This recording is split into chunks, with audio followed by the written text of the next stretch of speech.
death he might destroy the one who has the power of death.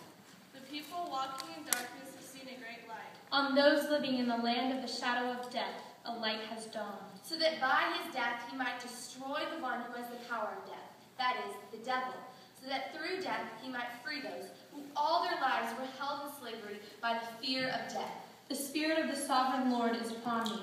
He has sent me to bind up the brokenhearted, to proclaim freedom for the captives and release from darkness for the prisoners. It was fitting that God, for whom and through who all things exist, in bringing many children to glory. Surely you will summon nations you know not, and nations you do not know will come running to you.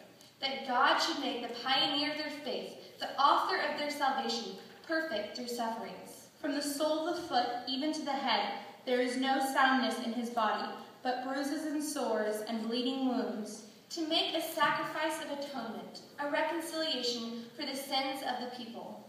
Because he poured out himself to death and was numbered with the transgressors. He was pierced for our transgressions. He was crushed for our iniquities. For he bore the sin of many and made intercession for the transgressors. Son though he was, he learned trusting obedience from what he suffered. He was led like a lamb to the slaughter. By oppression and judgment, by a perversion of justice, he was taken away. And he was cut off from the land of the living.